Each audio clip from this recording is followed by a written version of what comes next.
Hi everyone, my name is Chandan and I welcome you all to this platform of utilitarian IAS, जहां हमने resolve किया है कि Indian polity के UPSC level के 2000 एमसीक्यूज हम लोग कवर करेंगे। सो उस सीरीज में हम लोग इस वीडियो के साथ 400 question, that is 1/5 of the are resolve we are going to complete by completing 400 question. जैसा कि हमारा ट्रेडिशन रहा है कि हर वीडियो में हम लोग अराउंड 20 क्वेश्चंस लेते हैं, तो इस वीडियो में भी हम लोग 20 क्वेश्चन स्टार्टिंग फ्रॉम 381 टू 400 लेने जा रहे हैं। The right to equality law under article 14 of Indian constitution is not absolute and has certain exceptions. हम लोग जानते हैं बहुत सारे अथॉरिटीज को, कॉन्स्टिट्यूशनल ऑफिसर्स को और अदर डिग्निटरीज को certain exceptions has been given. Which of the persons enjoy such exemption? President को एग्जम्पशन, यस। गवर्नर को exemption, yes. Member of parliament and MLAs को एग्जम्पशन, यस। फॉरेन एम्बेसडर और diplomat. So all 4 bodies or all 4 dignitaries that has been mentioned into this question has been given exemption, and hence D is going to be the right answer. Consider the following statement regarding office of the whip and correct statement हमें बताना है। The office of whip is mentioned neither into the constitution nor into any statute, so that's incorrect statement. The government chief whip monitors and manages the government business in the house, so that's correct, right? ये correct statement, that is the job actually of government chief whip, so correct हमें बताना है, and hence B is going to be the right answer. Which of the following is not a fundamental right?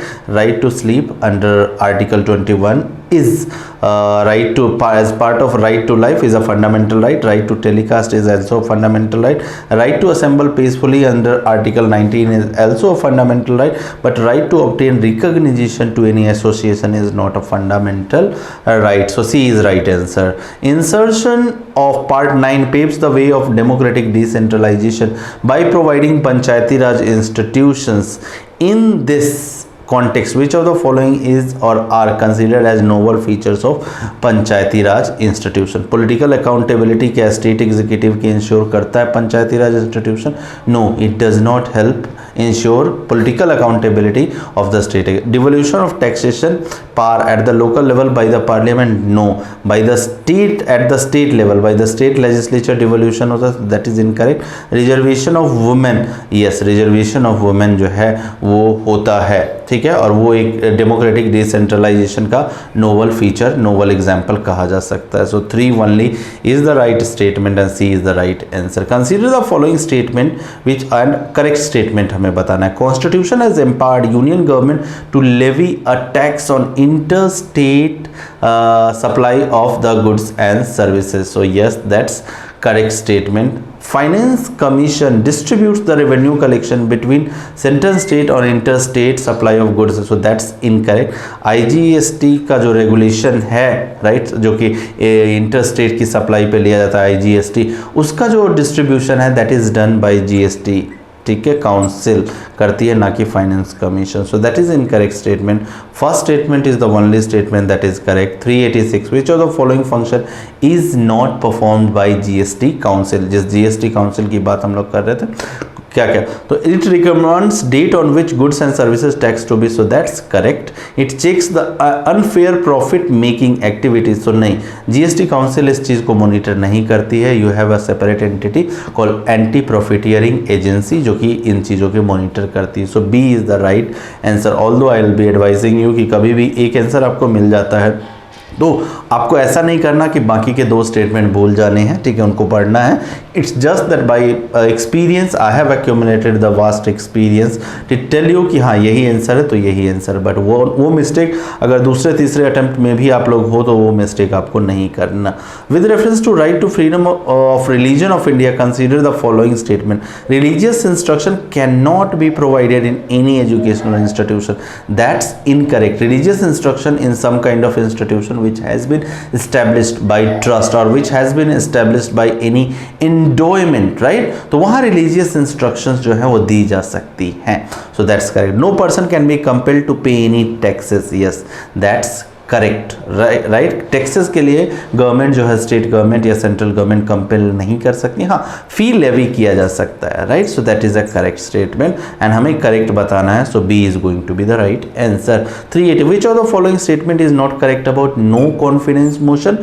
Okay, not correct बताना है, right. It is nowhere mentioned, yes that's correct. if the rule, it is the role of speaker to check if the motion is order or not, so that's correct.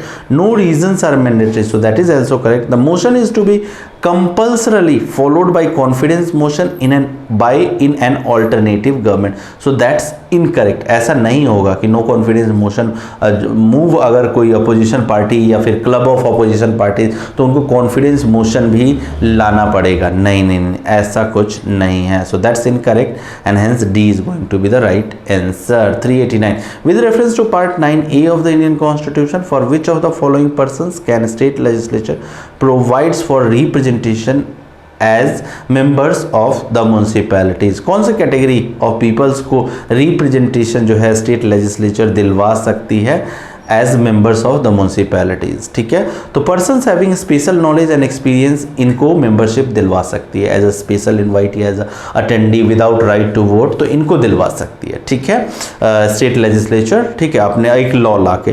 Persons having knowledge और practical experience in field of art science, अरे ये तो राज्यसभा के लिए है ना. ठीक है, सो दिस इज इनकरेक्ट. ऐसा कोई प्रोविजन जो है वो स्टेट लेजिस्लेचर नहीं ला सकते. Members of Lok Sabha representing the constituency which comprise Holi partly वो ये चीज़ करेक्ट है. अगर एमपीज और एमएलएज को अगर चाहे, एमपीज ऑफ दैट एरिया और एमएलएज ऑफ दैट एरिया अगर स्टेट लेजिस्लेचर चाहे, है ना, तो उन एमपीज को बोल सकती है बाय ब्रिंगिंग अ लॉ कि you are the member of this municipal committee जो कि आपके एरिया में आती है और आप एज अ स्पेशल इन्वाइटी आप अपना नॉलेज, अपना एक्सपीरियंस, अपनी एक्सपेक्टेशन शेयर करने के लिए इनकी मीटिंग्स में बैठ सकते हो. So first and third is correct and first and third A is going to be the right answer. 390 with reference to the Schedule 5 of the Indian Constitution, scheduled area is declared or are declared by none other than President. C is the right answer. Which of the following matters related to Parliament will fall within the purview of Ministry of Parliamentary Affairs?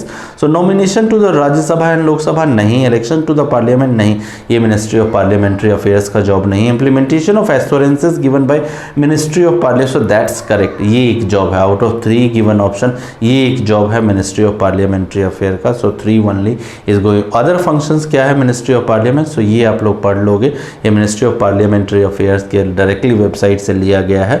Other इतना ज़्यादा important नहीं है, एक बार बस आप go through नजर मार लेना. With reference to the parliament's power under article 368 consider the following statement and correct statement हमें बताना है. 2 statement has been given. It Parliament can add subjects enlisted into the union list without the consent from the half of the state legislature. अब ये क्या कह रहा है, देखो, you have union list, you have state list and you have concurrent list. यहाँ को subject item है, यहाँ को सब्जेक्ट आइटम है, यहाँ को सब्जेक्ट. अब ये कह रहा है, ये स्टेटमेंट कह रहा है कि यूनियन लिस्ट में अगर कोई अमेंडमेंट करना हो, ठीक है, ऐड करना हो, यूनियन लिस्ट में कुछ सब्जेक्ट्स जो है ऐड करना है, तो ये एडिशन जो है without state legislature, half of the state legislature की कॉन्सेंट से हो सकता है. That's incorrect. देखो ये एक्चुअली क्या है, शेड्यूल 7 की हम लोग बात कर रहे हैं और शेड्यूल 7 में कोई भी चेंजेस अगर करने हो तो half of the state legislatures का कंसेंट जो है necessary. So that's incorrect. It can delete subject enlisted into the state list, it can delete, है ना, with ratification from the half of the state legislature. So that's correct, right, ये statement correct है. सो कुछ भी कर रहे हो आप लोग, यूनियन लिस्ट को कर रहे हो, स्टेट लिस्ट को, कॉन्करेंट लिस्ट, कोई छेड़छाड़, एडिशन कर रहे हो, डिलीशन कर रहे हो, स्टेट लेजिस्लेचर, बिकॉज इसमें फेडरल पावर का वो है अफेक्ट हो रहा है, तो स्टेट का इन्वॉल्वमेंट जरूरी हो जाएगा. Which of the following is are reason for the creation of union territories in the India. ठीक है, cultural distinctiveness, yes. Puducherry. Strategic importance, JNK, yes. Linguistic organisation नहीं, ये स्टेट बनाने का रीजन हो सकता है, बट लिंग्विस्टिक रीऑर्गेनाइजेशन और organisation solely can not be the basis for the creation of a union territory of the. आप लोग लक्ष्मीकांत पढ़ोगे, लक्ष्मीकांत में देखोगे of given many given cited reason of creation of union territory, आप लोग देखोगे 2 ये रीजन भी मेंशन्ड है. So 1 and 2 is going to be the right answer, A. With reference to the preventive detention in India, consider the following statement. Fundamental right. It is mandatory to inform detainees the ground of arrest. No, it is not mandatory. In some cases of national importance, जहाँ enemy alien को आप arrest कर रहे हो, कोई ज़रूरी नहीं है उनको, हाँ, अगर किसी सिटीजनरी को अगर आप कर रहे हो, ठीक है, किसी सोशल एक्टिविस्ट को, किसी पॉलिटिकल एक्टिविस्ट, उनको बताना जरूरी है. बट अगर कोई ऐसा एलिमेंट, ठीक है, एनिमी एलियन है जिनको, उनको बताने की ज़रूरत आपको नहीं है. It is compulsory to produce the person before a magistrate with again उस क्लास ऑफ कैटेगरी पीपल जो कि एनिमी एलियन है उनको बताना जरूरी है, नंबर 1। नंबर 2, इसमें जो कम्यूटेशन टाइम में कई बार ज़्यादा घंटे लगे तो उस केस में भी वो काउंट नहीं होता है, ठीक है। So this is also incorrect, correct बताना है, both statements are incorrect and hence D is going to be the right answer. Which of the following statement is or are correct regarding the Prime Minister of India? Correct statement, the Prime Minister cannot vote during the passage of no confidence if he is member of Rajya Sabha. So that's correct ना, राज्य सभा का member है, no confidence motion कहाँ चलता है, लोकसभा में, तो लोकसभा में कौन वोट कर सकता है, ऑफ कोर्स जो लोकसभा के मेंबर्स हैं। He cannot hold office at any stage during his tenure without being member of parliament. नहीं, आप लोग सभी जानते हैं, कोई भी पर्सन जो है उसको 6 महीने के लिए without being member of parliament उनको मिनिस्टर और प्राइम मिनिस्टर बनाया जा सकता है। He can not B member of any department related standing committee, so that's correct, ठीक है। First and third statement is correct and hence A is the right answer. In the absence of chairman, speaker and the deputy speaker of the house, anyone from the panel of chairman, vice chairperson may preside over the house.